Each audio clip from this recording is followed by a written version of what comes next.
1034, report of a gasoline tank on fire in a driveway, Avenida de los Arboles at Moore Park. Command 8. I've read reports that said this was her parents' neighborhood. I've also read articles that said that there would be no reason for her to be in this neighborhood at all, but I don't know. It was close to the retirement village she was at the night before, so. From what I've gathered from all the different news stories, she's got just a small gas can and her dog with her, and maybe she was looking for her parents' house and couldn't find it or something, so she just picked one. She either pours the gas on the driveway, gets some onto her pants and her dog, and then lights the puddle anyway, which ignites the gas can as well, causing a trail of fire. Or she lit some kind of piece of fabric and had it sitting on top the gas can, and that caused like a mini explosion that started a bunch of little fires around the driveway. Either way, something causes her pants leg to catch on fire, so she stops, drops, and rolls, which scares her dog, and he runs away. At this point, a man named Andrew, is driving by, and he sees her laying down with her pants on fire and goes to pull over. By the time he's out of his car and walks over to her, her pants are off, they're not on fire anymore, and she's chasing after her dog. He asked her where her hose was, thinking this was her house, and then asked if she was hurt, which she said no, and she took off after her dog. Now, others have stopped to help him put out the fire. He tells one of them to call the cops, and he gets in his car to go find the person who just started this fire. He sees her on her phone crossing an intersection where she meets a cab driver. Andrew jumps out of his car and runs to the cab driver and tells him not to take her and that something is wrong with her. She tells him she needs to go because her dog has just been burned, and this is when she runs a block down into a convenience store. In the footage, she can be seen running in, dog in hand, and she goes past the register to an employees-only area where she tries to wash off her dog.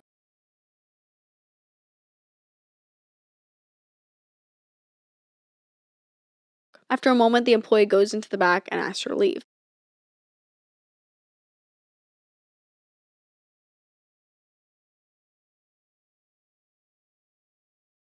By this time, the cops and the fire department have arrived at the scene of the fire, which had already been put out. Soon after, they find Amanda because she didn't go far from the scene of the crime. When they questioned her about the fire, they decided based on her answers she would not be charged criminally and instead need to be held on a psychiatric hold, aka a 5150. Under this hold, she would be held for 72 hours for psychiatric evaluation. At the end of those 72 hours, either she'd be released if she's found to be stabilized, or doctors can request a 5250, which will allow them to extend the stay for 2 more weeks. During this time, Lynn and Rick decided they would file for a temporary conservatorship over Amanda's person and her estate. In the paperwork, they said that Amanda's life savings from acting once set at $4 million, and it has depleted quickly, with $1.4 million spent in a matter of months. On June 4th, she withdrew $100,000 cash, and she did that again on July 2nd. They said they had no idea what she was spending all her money on, but they presumed a large portion of it went to Eid Way. They also voiced their concern for her mental state, saying she was growing more and more paranoid, taping windows shut, which aligns with the stories from the people who sold photos of her to InTouch, and covering smoke alarms with towels, which makes the photos of her broken smoke alarm at the Ritz make more sense. They even said they believed her to be practically homeless.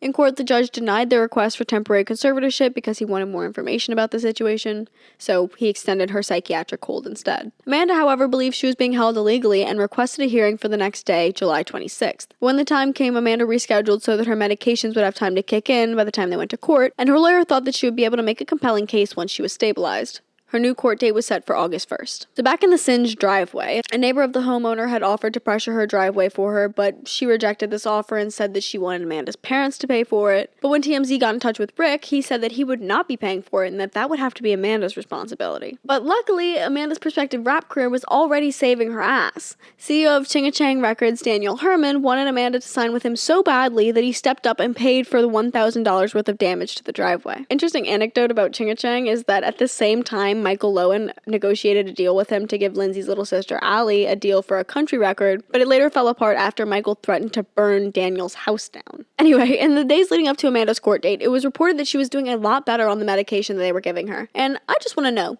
is it not illegal for people inside these facilities to be selling stories to the news outlets? Because I found stories that were saying employees said they had to change Amanda's room after she kept insulting her roommate. And I was like, how do we know this? Were we a fly on the wall? Were we there? Or is someone just breaking HIPAA? But even with her improved state, doctors still said in court that she needed to, at the very least, finish her 2 weeks so that they could further analyze her in talk therapy and give her medications, as they believe she wouldn't take them if they let her go. So her next hearing is a week later, and at this hearing it's decided whether or not she'll continue to be held, which would lead to a conservatorship like her parents were asking for. If her parents win, she goes back to treatment till September 30th when a real hearing is held for a conservatorship, and if they lose, she walks free. At the hearing, it was decided that she would be placed on an extended 30-day hold. The very next day, the judge grants Lynn a temporary conservatorship. Her lawyer was in court fighting for her, but to no avail. At the end of the month, she was transferred to the UCLA Medical Center. Her spot there was not cheap, though. It cost $3,500 a day. Thankfully for her wallet, though, she didn't stay there long. After about a week and a half, she left at the suggestion of her doctors and checked into the Canyon Treatment Center in Malibu, which, by the way, is the same place that had to make a $250,000 settlement with actress Brooke Mueller after someone shared confidential information about her treatment with media outlets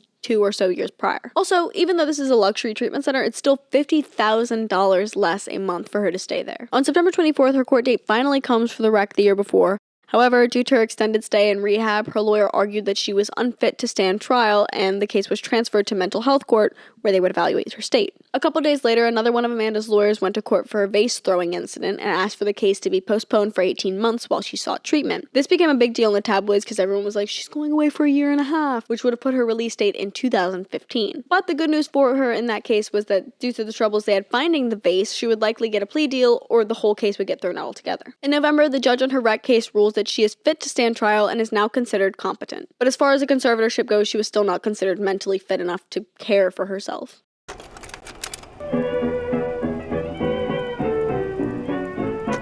A couple weeks later, Amanda is out of treatment and living at home with her parents. And as long as she continues to go to therapy sessions 4 times a week, her vase-throwing case will get thrown out. No pun intended. Once she got home, it was mostly good news. She was seen at Disneyland with her parents. It was released that her dog, Sherbert, was living with a new family, which was sad for Amanda, but much worse could have come from the events of that night. It was announced that she was enrolled part-time in FIDM for product development, and when she started, reports said that she was super nice and sociable, and she would make presentations in front of everyone, and she was comfortable with her classmates. And this is awesome because fashion is something she'd always been interested in, and it seemed like she was finally being herself again from the public's perspective. People start to notice from paparazzi shots that it appeared she was removing tattoos, namely the angel wing tattoo that sat prominently on the front of her arm. She also had a diamond tattoo that I know she removed, and a tattoo in Hebrew that I believe she still has. But this seemed like a positive sign to everyone that she was ready to wipe her slate clean and really have a fresh new start. In February, when Lynn and Rick went to court to sort out conservatorship duties, the judge told Lynn, "Well done, very good job." Things for Amanda seemed really great. Later that month, she was able to take a plea deal for her accident in 2012, and that gave her 3 years probation and 3-month alcohol education course. Now, a lot of the coverage of Amanda and her hospitalization and recovery would either suggest that she was schizophrenic or just flat out say that they knew for a fact that she was. In March, though, Lane came out and said that she did not suffer from schizophrenia or bipolar disorder, and that her only problem was her cannabis use. And now that she was no longer taking that, she didn't need to be on any medication. This caused a lot of speculation. People thought it was a terrible idea for Lynn to take her off her medicine, and more so that it was inaccurate to say her daughter suffered from no mental illnesses. Many pointed to the fact that she was held under a 5150 and now a conservatorship, which is only meant to be given to those who are gravely mentally ill. So many people looked at these things and thought that either Lynn was in serious denial or that she was lying to the public to protect her daughter. Then, after a 6-month hiatus, she returns to Twitter. She shares that she's doing good and taking classes at FIDM, says that this is her only Twitter account, I'll get to that in a minute, a sketch, post photos of her celebrating her 28th birthday in Cabo, and some pictures at the FIDM debut fashion show. That summer, things seemed great for Amanda. She would pop onto social media to share photos of her still looking happy and healthy. She was acquitted for the vase incident, and it was reported that she was looking for an apartment to stay in while she attended classes. Other than that, things were literally silent from Amanda. Until they weren't.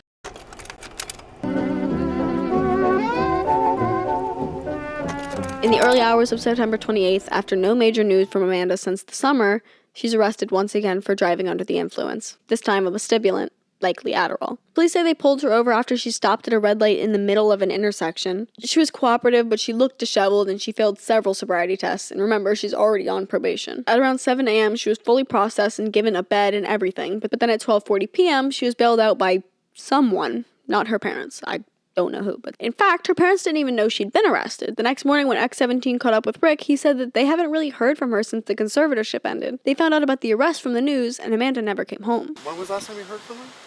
Well, the end of the conservatorship. I mean, other than, greetings. We knew nothing about this. We were called by the press. I know nothing. And the press doesn't seem to know much, so I don't know. So she was released yesterday. It wasn't to your care? No, the conservatorship ended. You know that, right? It ended. Okay. Hadn't you read that? It ended. And once it ends, she's 28. She does what she wants. So we don't know. So last you heard she was... From this point, her behavior becomes more and more unpredictable. She was reportedly kicked out of FIDM because she would skip class a lot, and when she would show up, she would be try to pay her classmates to do work for her. Then after arriving in New York with a bandage on her face, things only seemed to get more concerning. There's a video posted of her riding a city bike, she was seen limping around Bloomingdale's, and she allegedly went to the club alone and scratched someone who was taking pictures of her. In the midst of these stories being posted online, she returned to Twitter to say not to believe anything the tabloids say about her, and that she wanted to transfer to NYU. Once again, you see everyone saying, where are her parents? Why aren't her parents doing anything? Why don't they get a conservatorship like Jamie Spears? And I think it's really interesting to see how much the public perception of conservatorships has changed in only 6 or 7 years. On the 8th of October, Amanda is allegedly caught trying to steal from a small boutique, and 1 hour later she's seen on security footage at Barney's air humping a security guard and shoplifting.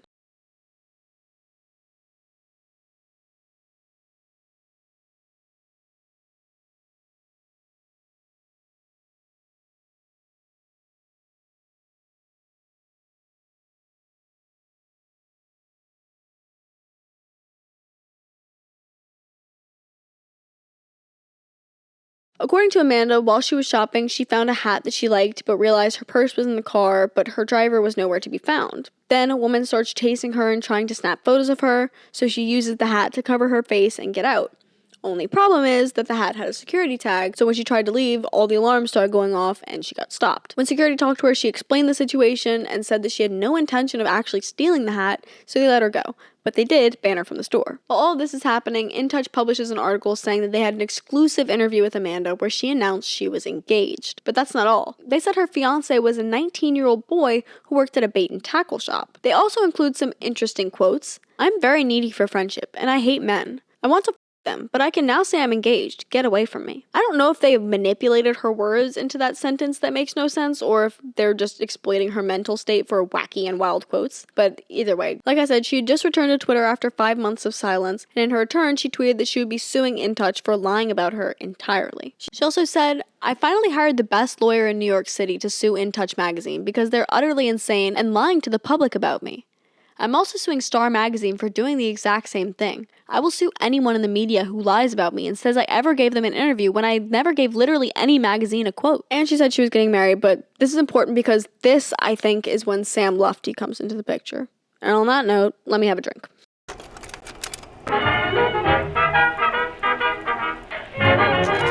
Quick rundown, Sam Lufti was Britney Spears' manager right before her very public breakdown in 2007. He's known to have been a bad influence on Britney. He would give her drugs and then try to take a percentage off the top of her passive income she was making while he managed her. His influence and control over Britney are a large part in why many believe Britney is in a conservatorship today. Britney Spears actually has a restraining order against him, as does Courtney Love. For the young people, Courtney Love is lead singer of the band Hole, and Kurt Cobain's wife, who Sam also got close to at her darkest times and blackmailed her and told to choke and die. Sam Lufti slid into Amanda's life as he did with Britney and Courtney and made her feel like he was the only one on her side. He got her. He knew people. He was going to get her legal justice against the tabloids, against her parents for holding her against her will, all of it. All she had to do was come meet him in LA so he could set her up with his hotshot lawyers. Obviously, Amanda didn't like that because that's where her parents were and she feels controlled there, but if she can just get there, meet the lawyers, say her piece, everything will be fine. So the morning of the 10th, Amanda tweets that she's on the cover of every magazine, and then she talks about how all they use is bad photos of her, which is probably because she called everyone ugly, but she wants them all to stop saying she needs mental help because what she really needs is help looking pretty. So help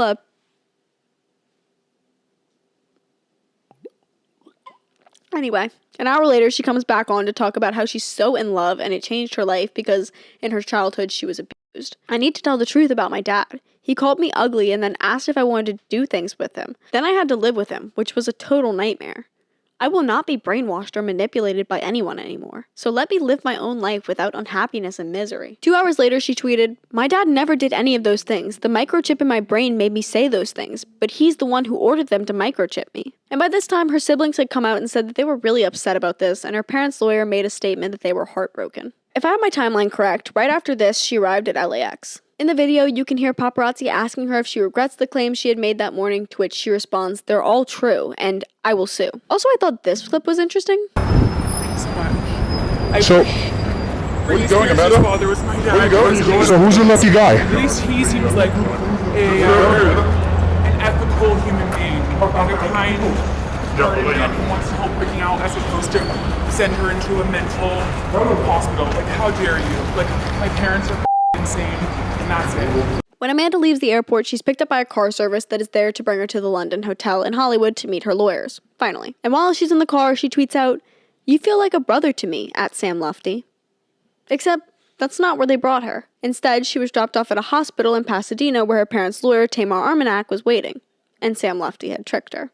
She's once again held on a psychiatric hold. Just like last time, after the initial 72 hours are up, the hold's extended for another 14 days. On the 29th, Lynn goes to court to get another temporary conservatorship over Amanda. The court document cited the security footage of her at Barney's, the photos of the woman she scratched in the club, her recent arrest, and once again, her spending. This time they said she'd bought jewelry from Cartier for strangers, and at the time of the filing, her net worth was $5.7 million. And remember, she used to have $4 million in the bank, and she owns those properties as well, with her only income being from her rental property in Calabasas. So, the conservatorship is renewed, and a 30-day extension is granted for her hold. So this is where it gets confusing. The articles say the hold was extended, but then the next day she's released. This typo-riddled article from E! News says that even though the judge said she would spend 30 more days in the facility, she still has a right to plead her case, so she was released. The article says that a conservatorship is used to say what someone can and cannot be forced to do, and being in a locked facility wasn't something she could be forced to do unless, of course, she puts herself in danger again and needs to be taken for a 5150. So apparently she just, was stabilized from her medicine and asked to leave, and they let her go. Right after her release, she's seen wandering around on Sunset and eating alone at Mel's Diner. She went back on Twitter saying that she was released from the hold that her parents and Sam tried to have her on because she's fine. She says she's going to court to fight for her freedom because people need to see the real her. The next day, she's at Mel's again, this time with her lawyer, and they both end up being late to court, which I think is so irresponsible for her lawyer to have even, why would they go to lunch so, late? What is it? Eventually, her lawyer goes, and he's turned away because even though she's out, her conservatorship prevents her from entering into any new contracts, and thus she couldn't find her own counsel. This is why that part earlier was really confusing for me, because they said that even though she was under conservatorship, she had a right to plead her case, so I'm guessing they mean that she was supposed to just go by herself and represent herself, maybe? And she can't have I don't know. I don't think it's fair that you can't have a lawyer. I'm pretty sure everyone has a right to due process and counsel, so. This is when things start to look really turbulent for Amanda. According to her, she had no place to stay, and she was living day to day on Amex gift cards from her parents. Usually they were $50, sometimes $100. She was staying with her hairstylist and two of her roommates at the time. Remember them, they're gonna come back in a second. Her parents also came out though and said that they had been paying for a hotel room, but she didn't want to stay there. And I mean, yeah, if she's thinking someone's always taking pictures and videos of her, she's not gonna want to stay in a hotel room paid for by people she doesn't trust. This is when Amanda talks explicitly about her conservatorship for the first time. She says, "I was diagnosed bipolar or manic depressive, so I'm on and I'm seeing my psychologist and psychiatrist weekly, so I'm fine. I'm not living with my parents. I'm not legally obligated to. My lawyer said if I comply with the courts and take my meds and see my psychologist and psychiatrist, then I'll get unconserved." Thank God. And as you'll remember, her mom did come out a while ago and deny that she had any mental illness, specifically schizophrenia or bipolar disorder. So either Amanda's lying, or as I've seen some places report, Lynn and Rick don't believe in mental illness. And I've certainly got a relative like that, so that sounds believable to me, especially because they're older. Or maybe she was just trying to protect her from the world and the press, because unfortunately there was and still is a huge stigma towards mental illnesses, especially bipolar disorder. 2 days later, Amanda's photographed sleeping on a couch at the Beverly Center, which is a mall. Thankfully, it seems she was safe. She could have very easily been robbed or hurt. Her purse is literally just sitting right there, but these photos made the rounds that night, and Heidi Montag, of all people, reached out on Twitter to tell Amanda she could stay with her and Spencer in their guest house. And this was really sweet, but also really short-sighted, because Heidi and Spencer lived in Santa Barbara, which is over 100 miles from where Amanda was, so needless, I think, to say, Heidi didn't hear back. Also, interestingly, the comments under the video I found of Heidi talking about this were like, "Leave her alone, old lady." Another thing people saw as a red flag was the fact that she dyed her hair purple, which I also think is interesting that that was a sign back then, and that's really just a common, normal thing to do now. Okay, so back to that engagement Amanda was talking about. So, allegedly, she gets turned away from getting a tattoo in honor of him because she doesn't have an ID. Then she says that the Caleb Pusey, I'm going to say Pusey, just warning, if I'm saying it wrong, I kind of don't care. That the Caleb Pusey character is not who she's engaged to, and she doesn't know why he would think that. But then she says that he's her GBF, and then she says that he's not gay because they've had sex. But the point is, I think she was telling a little fib. Also, her mom went to court around this time and agreed to open a private trust for the financial part of her conservatorship so that Amanda would have necessary funds to house herself. Speaking of house, remember those roommates? One night, whilst in the car, one of them takes a secret recording of Amanda. I'm not going to play the entire thing because I don't want TMZ to copyright me again, but I will leave the link in the description for anyone who wants to hear the full thing. I don't want to hit my father in the face, and that's why I said I want to for him as a joke. I want to literally lead him into a ditch, and I haven't decided how I want to for him because now I have this wound on my face, and I don't believe in. I am so in my heart I him in the face with an ugly insult. It's congratulations. It's that's what you guys get. I'm so sorry to say such a thing. You're so gay. It hurts my feelings. As you can tell, she's clearly not in her right state of mind, and this is the first time the public has really gotten to hear her stream of consciousness as opposed to reading it on Twitter. Someone in Amanda's family, we don't know who, saw this footage and told TMZ that they wanted them to post it because it could be a wake-up call for medical professionals to intervene and get her help. Which I don't know why it would have to be public. I don't what medical professionals are checking TMZ, but why they couldn't just show it to her doctor or something. Maybe I just don't know anything, but it just seems weird. These roommates are also trying to get money from Lynn and Rick for damages to the apartment, like hair dye stains and cigarette burns on the carpet, but Rick and Lynn told them to pound sand because they stayed with her against their suggestion and fully knew how she was. Meanwhile, Amanda was being photographed at One Oak, she toured USC, and she said she wanted to transfer there to study psychology. And she said that the video of her that her roommates recorded was just a joke, and she was also in therapy to talk about her dad, so no one needed to worry about it, and that if you were worrying about it, you probably just didn't know her.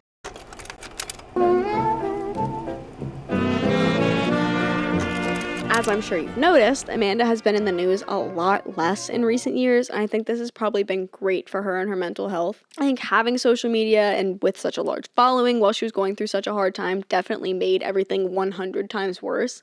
I mean, you guys have seen a Twitter reply section. Literally, people just say anything on the internet to get a response, especially when it's someone who seems like they need a slice of humble pie. But in October of 2015, Amanda went back to FITM. She was seen out and about, looking healthy. There, of course, were some tabloids that would post really unflattering photos and say she looked fat now, and this is just something they do to everyone. I just don't understand what kind of awful asshole you have to be to take photos of someone who you publicly also accused of having an and then say that they look fat now. That's just disgusting, and I won't ever understand. 2017 was a big year for Amanda. She went to court where her mom petitioned to end the conservatorship over her finances, and the judge said that she'd made great improvement over the last couple years. But I have seen that it is possible she still isn't in control of her finances because it is possible that Lynn could have made someone else the trustee of the trust. So I don't know how that works. Hopefully, though, if she's not in charge of it, it's a legal entity so that there can't be any type of personal squabble holding her money from her, because I don't think that's fair. It's still her money. She should at least be able to feed and house herself and get herself where she needs to go. Her probation also ended, and she did her first interview in 4 years where she announced she was ready to try her hand at a comeback. I'm going to start acting again. Yes! When you told Drake to murder. I actually wasn't being insincere. I was saying. You were serious. I was serious, but I was also on.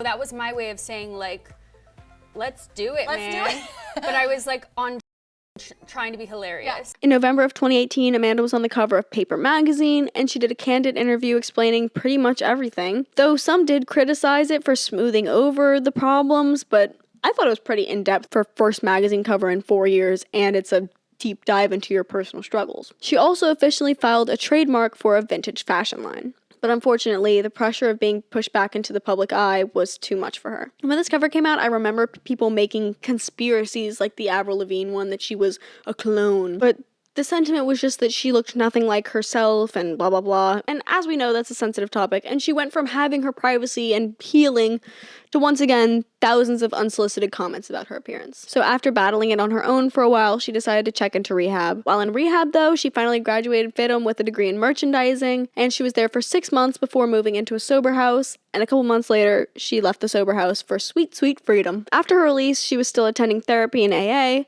but what interested fans most was her new tattoo. She posted a photo on Instagram showing off her new ink after teasing a photo of her at a tattoo shop. Now this leads me into my next point.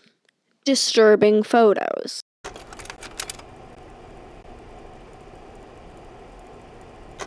This is something I see a lot, not just with Amanda, but definitely most frequently with her. Every time she posts a selfie, no matter what it is, the comments and endless articles will refer to it as disturbing. Please, can someone please tell me what is disturbing about this photo of her just sitting there looking at the camera? Please, someone explain to me how that is disturbing.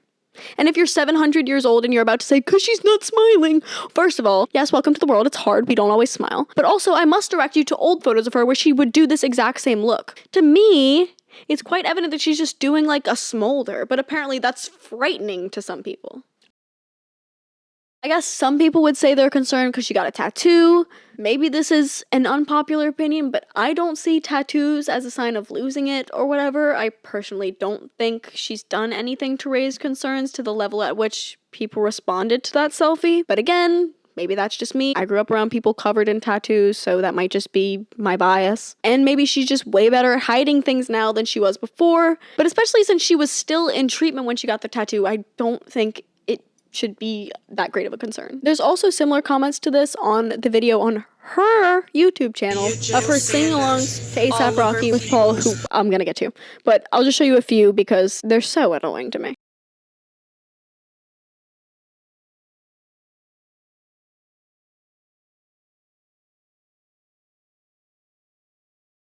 Imagine just posting a video vibing to a song and people comment that they're scared. Normal people I know post videos singing along to music on their Snapchat stories all the time. TikTokers literally post videos like this and get 7 million followers in a TV show and a record deal, but she posts a simple video and all the comments are conspiracy theories about how old people are drinking her blood or something. Like, y'all literally need psychological help. I see the same type of thing under Lindsay Lohan stuff, particularly that cameo she did for the company FAMRA. Before everyone opened their eyes and noticed it was a cameo, all the comments were like, oh my god, she's literally in a cult. These stars have really been ruined for life. Like, please reel it in. Y'all need an interesting show or something to watch, because please get out of these women's comments being so strange. Here are some suggestions. Like, you believe that these are people with such great so you drag it up at every possible opportunity so you can talk about how broken and ruined they are? You're literally a freak. Imagine doing that to someone who isn't famous. Like, what is wrong with you? Anyway, back to the story.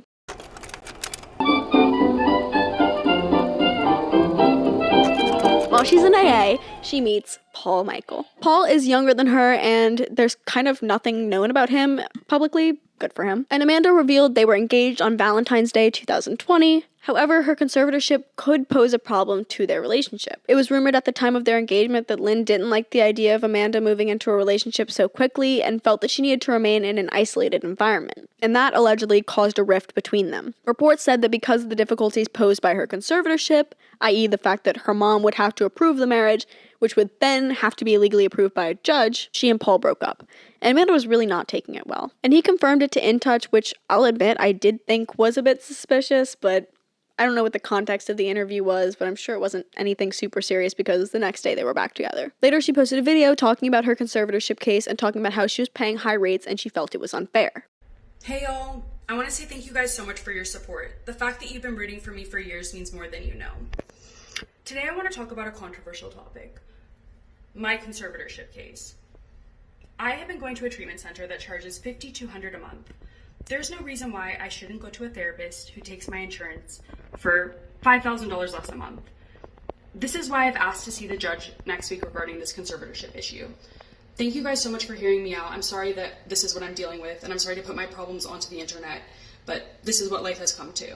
So thank you guys so much for always supporting me. Love you all. Peace out. Appreciate your love and support.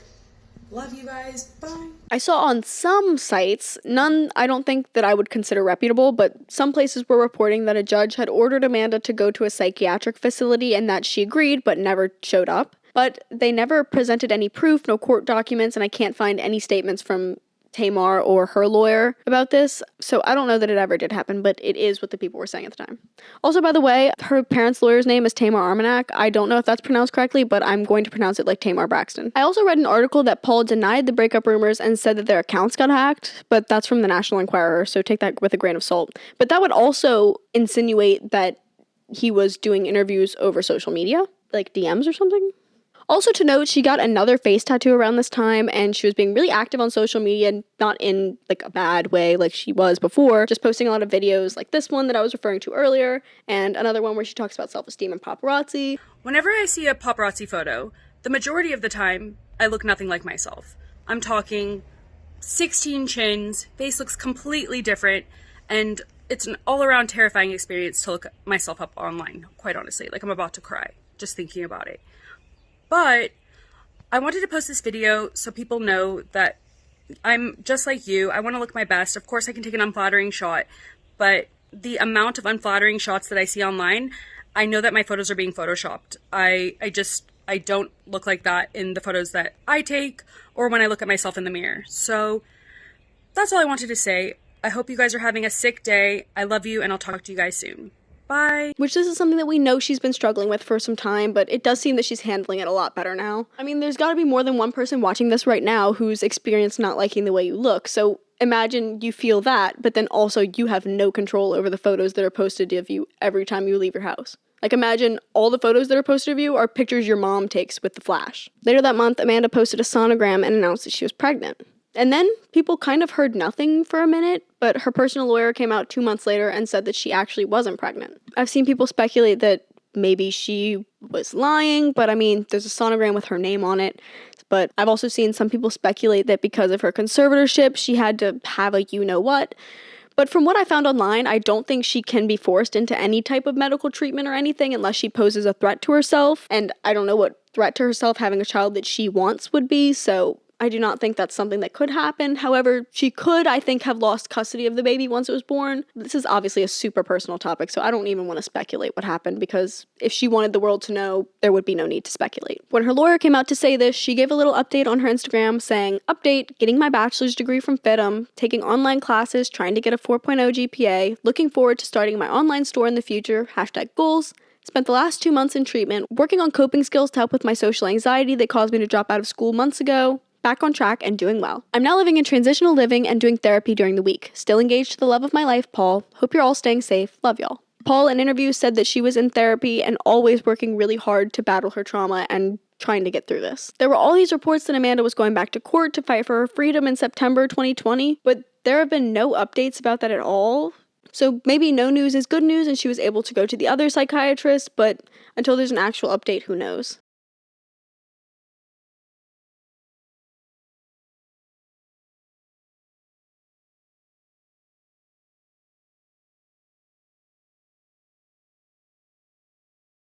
And she's still been seen out with Paul, and from the public perspective, and my perspective, they look pretty happy and loved up, and I think they make a cute little couple. This is, unless you've heard from Twitter user PersianLA27.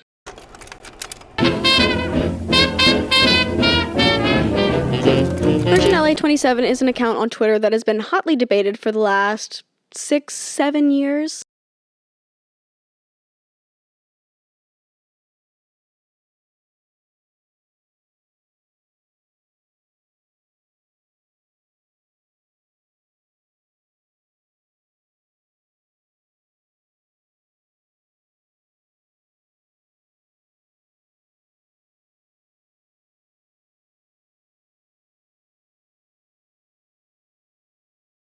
And I really don't know what to believe. I feel like there's compelling evidence to say it's real and to say it isn't, so I'm going to show you everything that I know. Someone who makes videos about this a lot, again, is Sloan, so I'm going to link his channel below, don't forget. He has a lot of videos on this specifically, and he has eyes on the inside, so he gets to do a lot of videos about those tweets and stuff. But when I watch his videos and I see the tweets that are posted, they seem so regular, and that makes it really believable to me, and they're usually kind of sad. Like, she'll complain about her fiance being a POS, and about her parents not giving her money for transportation, which makes it really hard for her to get places and thus fulfill her end of the conservatorship, which is her AA and her therapy and whatnot. The account has also posted things referring to their own SA. Nothing specific, but they have alluded to it and mentioned it a few different times. They have also posted this photo of Amanda's ID and what they claim to be the inside of Amanda's apartment, which that's not compelling evidence to me because I don't know what the hell Amanda's apartment looks like, so how am I supposed to take that as proof? And I was so torn by this account because on one hand, she is in a conservatorship and there definitely is a possibility that she's being silenced and not allowed to post on her socials freely. But then I came across some sketchy shit. The first red flag for me was that this account asked for money a lot. They didn't just start asking for money. They've been constantly asking for donations from the followers since the dawn of the account. They originally had a GoFundMe in the bio that got shut down almost immediately, and they put a Venmo in the bio, and one of the archive versions of the page that I found shows the bio with an Amazon wish list. The list still exists and is public, so I was able to check it out. It's titled Personal Wish List. And we have a lot of emojis on here, which I found to be an immediate red flag because I've yet to see Amanda use an emoji. Not on her normal tweets, not on her weirder tweets. I mean, in like very recent history, she started using like the alien emoji and stuff, but this was back then, and there's heavy usage of them on the Amazon page and on the Twitter page in general. But let's read the description. Always leave people better than when you found them. If Cinderella had went back to pick up her shoe emoji, she would have never become a princess, crown emoji. For privacy reasons, I will be having my gifts sent to my BFF and future assistant Drita to either California or New York, depending on the dates, heart emoji. So my first question is, who is this Drita person? And after extensive research for anyone named Drita that Amanda Bynes follows or is in her circle, or even just any assistant at all that she may have, I can't find anything. I can't find anything about her having an assistant after she got dropped by CAA. So, I don't know. I'm feeling like anyone who bought stuff for this Amazon wishlist got played. But furthermore, I had a hard time believing that someone who went to fashion school, graduated from fashion school, would like these items. Even if she isn't wealthy like she once was, she's still been in designer clothes. And I know money doesn't buy taste. I know. Say what you want about her style now, but I think it makes sense. The clothes still work together. They're cute. And this is not cute. Objectively, it literally just is not. And not to mention, I feel like some of the stuff on the list is just like a basic parody idea of what someone would assume Amanda Bynes would want. Like, I might be reaching, but all the dog stuff, like, since it was so publicly known about the fire stuff that happened with the dog and how much she loved that dog and the one before it that had passed away, and then this Amy Winehouse sweatshirt, which I feel like is a cheap joke about her or something. And while I'm on the topic, I feel like a lot of the actual tweets from this account give me the exact same feeling. I feel like it's someone making a mockery of her mental state, and they don't sound like tweets she herself was making. Here are some examples.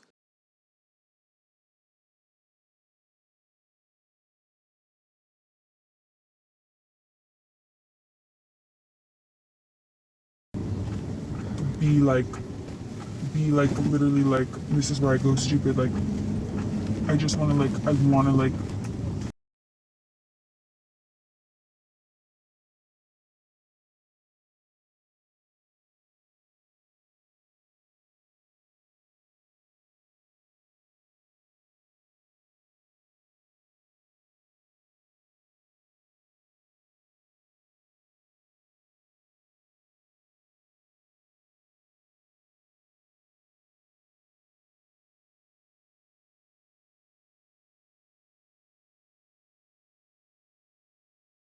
Granted, these are older tweets. I don't know if it's possible that the account could have once been fake and now it isn't. I don't know how that would work because it still says the account was made in January 2013. But also, there was this tweet where Jax from Vanderpump Rules, which is a show on Bravo, was tweeting at someone just literally minding his business, and this account just interjects with this photo. Again, first of all, this feels like a cheap play into things that are publicly known about Amanda. I didn't mention it before because it felt kind of irrelevant, but she definitely had an affinity for Diet Coke. You may have noticed in the photos from her stay at the Ritz, there were hella Diet Cokes just sitting around half full. What makes this more obvious to me is that fingernail. Say what you will about Miss Amanda Laura Bynes, but if there's one thing about her, she has nice nail beds. She has those nice, healthy, rectangular nails that are, most of the time, covered with acrylics. So this was a huge red flag for me, especially those cuticles. But then I found my smoking gun. These are all from a Twitter account called @IHadYourDad, and I don't believe they're still active, but credits to them for all this sleuthing. So this selfie was posted to the Persian account. Normal, right? It's a messy blonde wig. Amanda wears a blonde wig all the time. Except that when you lighten this photo up, it's very clearly not Amanda. And it's not even someone that kind of looks like her at all. First of all, I don't know what this idiot was thinking when they posted this photo, genuinely. If you're catfishing as a famous person, why the hell would you post your own face? Why wouldn't you at least try to Photoshop her face onto it or Facetune yourself to like kind of look like her? Anyway, some further digging showed that Twitter user by the name of Dos Leger, I don't care if I'm saying his name right, I really don't, tweeted, I am Persian LA. I know what you're thinking. What does that mean? I could have tweeted that. But let's push in on Mr. Doss's profile picture, shall we? And this, I feel like, is undeniable evidence. Unless this whole original post from the Persian account is fabricated to make it look like the Doss person posted this photo of him in this wig, then maybe, but I don't think it is. He also tweeted at Amanda and was like, "You have to tell them it's not me." And he tried to say that Amanda Bynes was framing him, and I was like, who the hell are you? There are also other people that I have seen people believe the account belongs to, but I don't know about those. I don't have evidence, certainly not of this caliber. But it would make sense if it's a bunch of scammers that are selling the account to each other, because that also would make sense why the tweets used to be so stupid and now they're pretty convincing. But like I said, I don't know. Something a lot of people point out also is that when Amanda was held under her 5150 in October of 2014, this account tweeted right after that. But the tweets were a hack. They did this a few times. They said that they were hacked. When I'd first seen all these hacks, my initial thought was that they were probably posting it themselves to try to prove that the account was Amanda and that these stars from all that believed that it was really her. And that's what I thought. But then once I saw this, they posted a hack right when Amanda had gone under 5150, but people started calling it out. I don't know why people would call it out if it was supposed to be hacked, but they started calling them out and the tweets were immediately deleted. So that's what a lot of people point to say that the account is fake. But like I said, I've got all this evidence. The general consensus from what I can see from around 2015 to 2017 is that the account was fake. People were coming for Ashley Banks' neck. But now, surprisingly, it seems like a lot more people believe that it really could be Amanda. But it's possible that someone saw that she had a secret account before and they saw an opportunity to capitalize on the fact that she'd already made it believable that she could have unauthorized accounts. And they're preying on the fact that people feel sympathetic towards her situation. Especially in recent years where people are much more aware of the severity and possible permanence of a conservatorship with movements like Free Britney, these people are preying on the fact that people want to help. For what it's worth, Amanda's verified Twitter account has denied these accounts several times. One of the times saying that she had a private Instagram that was hacked, and that's where that ID photo came from.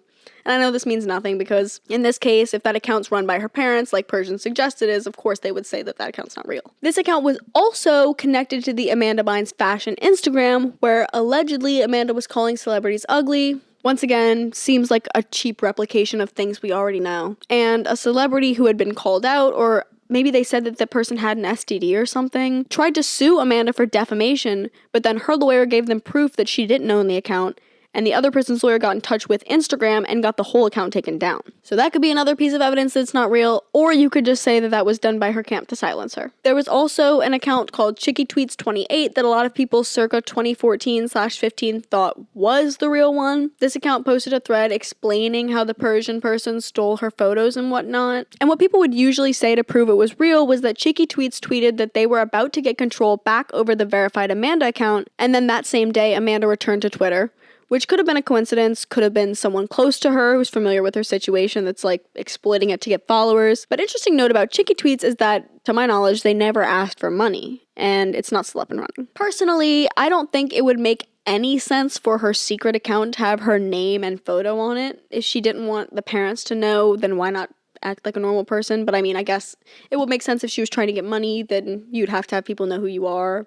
I don't know. Her lawyer's been trying to get rid of these accounts for years, but to no avail with Twitter or Instagram because parody is the ultimate loophole. So if they try to come for these accounts and say you're impersonating someone, they could just say it's obviously a parody. Like, no one would ever tweet these things. My biggest thing about Persian really is just how damaging it is if it truly isn't her. The person is always tweeting about how Paul is a deadbeat, the parents are the worst, her life is awful, and they make it seem like she's broke and using again, and they always post weird stuff, seemingly to get a reaction from people. Not to mention that they're always tweeting from an iPhone, and Amanda is 100% a Samsung user. And I know you could just say that she's tweeting from someone else's phone so she doesn't get caught, and maybe so. Like I said, I literally don't know. Every time Sloan posts a video and I see the tweets, I'm sitting there like, oh my god, I feel so bad for her, like she needs help. And then I'm like, wait, hold on, I don't even think this account's real. It's a catfish. Moral of the story is, I need Neve on this stat, because if that's not Amanda, then it's so insanely fucked up. Like, seriously fucked up. But if it is her, then she obviously needs help. And I've seen comments on Sloan's video before saying not to talk about the Twitter account so it doesn't get caught. But I want to make it abundantly clear, her team is very aware of the existence of this account and of the ALB Instagram that probably goes with it, and the Venmos and whatnot. They know they've been trying to get them shut down for years because they've always been getting money from people. Also, if you could look at their social blade, they're not at all afraid of getting attention or followers. They have thousands of followers a day sometimes, so don't worry.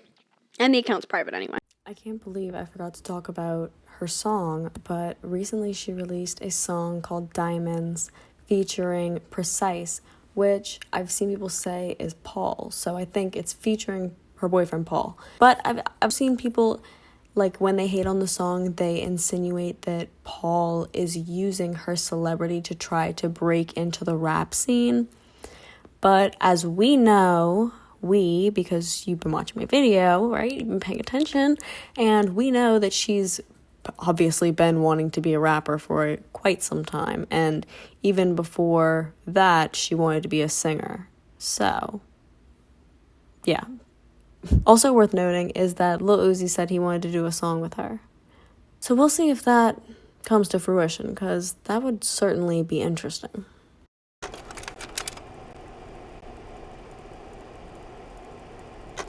When I was researching for this video, I felt like I knew Amanda, and I know it's just a parasocial relationship, but I feel like I kind of get her. She's just a girl who grew up with too much public attention, not enough home love. She's got stuff she struggles with, maybe mental illness, and her parents are probably too old to even relate to her, especially considering her level of fame and the role that social media plays in that. And I think things just spun out of control, like she couldn't get a grip on it. I think she deserves a lot more respect than she gets. I think she deserves a lot more compassion than she gets, and I think that she deserves privacy if that's what she wants. It's obvious that people sticking cameras in her face in a dark time exasperated the problems. Her point of view while she's in the streets in New York, just high as a kite, dissociating, was probably like a scene from the White Bear episode of Black Mirror. The people don't even seem real, they're just chasing you and filming you. I don't think there's any way that that wouldn't make you break. And once again, I want to say that I hate the discourse around her these days. People love to comment on her photos and videos and say that she's ruined or destroyed by Hollywood or by Dan Schneider or whatever else. I think that's a disgusting way to talk to someone who you believe to be a survivor of. I really do. And I think that that does absolutely nothing but make matters worse. What she needs is to be uplifted, to be told that physical beauty is not the end-all be-all and that it does not define your worth, and probably a hug, because she's been through a lot of shit in such a small span of time. I mean, so often you've seen people get torn to shreds in the tabloids because of similar things Amanda struggled with, and they don't even get to make it to the end of it. We're coming up this summer on 10 years since Amy Winehouse's, and that's a perfect example of someone who needed help and instead was made a mockery of as if her life was just a joke to everyone. And if Amanda wants to start acting again, I hope she does it on her terms in roles that she likes and feels fulfilled in, with people she feels comfortable around in an environment that is safe.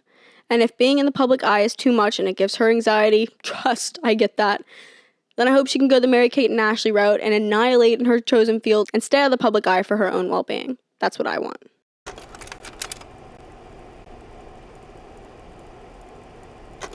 Guys, I have a lot of good stuff planned for the future. I've decided that I'm not going to just do pop culture videos. I want to broaden my horizons and talk about more stuff that interests me. Don't worry, I'm still going to make that Anna Nicole video eventually. But I'm currently working on a video about the so-called declining quality of Disney Channel shows and a video about Anna Todd's literary and cinematic masterpiece After. So stick around because I have a lot of great ideas and I can't wait to share them with you, and I'm going to try to be faster with my videos because this one was a little delayed by the funk I was in.